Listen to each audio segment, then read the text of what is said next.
Have you heard the old saying that gravel biking is just mountain biking on the wrong bike? Now, some might take offense to that statement, while others are nodding their heads in agreement and saying to themselves, I told you so, it's just a fad. But maybe there's something to that statement. I mean, for those who have ridden a gravel bike, how many times have you descended on said gravel bike and wished that you were on a mountain bike? It's something that crosses my mind every single time that I ride. And is a mountain bike really that much slower? Sure, it's inevitably slower on the pavement, but could you argue that over the course of an entire route, it's faster in some areas, thus making up the difference, making it almost kind of a wash? These are things I've thought about for quite a while because, well, I have this friend, we'll call him Jim. Okay, Jim is his actual name, and Jim is like the last man standing. He refuses to get a gravel bike, opting instead for his trusty old cross-country mountain bike. And you might think that we have to wait for Jim at the tops of climbs or ease up on the paved streets. Nope, not the case. He's always there practically saying, psst, the best gravel bike is actually a mountain bike. I wanted to find out if Jim was an anomaly. So for the last few Saturdays, I've been riding my cross-country mountain bike on trails that I'd consider suitable for both gravel and mountain. After cross-referencing the segment times with equipment and power numbers, here are a few of my takeaways. The first is that you'd be surprised at how fast you can make a cross-country mountain bike. I have an Epic Evo with 120 millimeters and 110 millimeters of travel front and rear respectively. I bought it used on Pink Bike a couple years ago and it's been a total blast. It has 2.4 inch or roughly 61 millimeter Maxxis Aspen tires that are long overdue to be changed. They're actually the original tires that I bought it with. Maybe that makes them faster or slower depending on who you ask.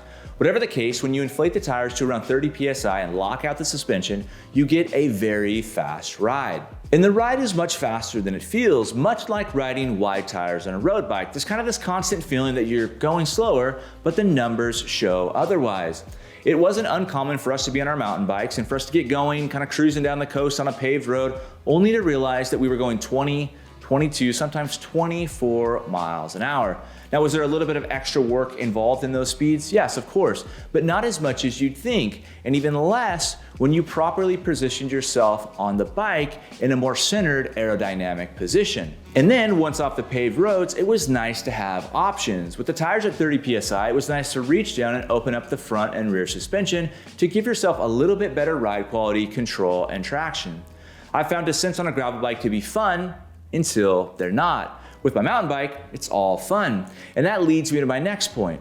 A mountain bike is just pure fun. At least that's how I see it. I often refer to a spectrum of bikes, and I think on one extreme, you have a TT bike and they're just made to go fast and they're pure pain. And then on the other end, you have a cross country, a trail, or even a downhill bike, and those are just all fun. My mountain bike kind of falls somewhere in that cross country trail arena, and it brings a smile to my face every single time that I ride it. And for that reason, even if it's slightly slower over the duration of a route, there's a fun factor that's worth a few extra seconds or a few extra minutes depending on how long the route is. But on the flip side, my mountain bike is 6 pounds heavier than my gravel bike. There's also something really fun about climbing a dirt road on an ultra light gravel bike, not to mention the familiarity of riding on road with that gravel bike. I suppose there are pros and cons to both, ultimately decided by your personal preference and how you intend to use the bike. Whatever the case, I think it's a great discussion to have, especially if you have a friend like Jim in your group who's constantly making the case that the best gravel bike is actually a mountain bike.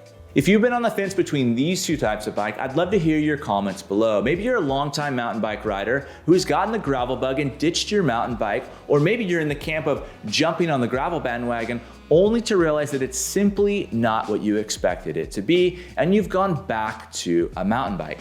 Let me know your thoughts below and maybe which bike you feel is the best of both worlds, whether that's on the gravel side or the mountain bike side. If you like this video, I'll post links below to some of my other videos about my 1x versus 2x thoughts, my previous road and gravel bike builds, as well as some talks about this new gravel bike build that I've just about finished. Anyways, thanks for watching. Until next time.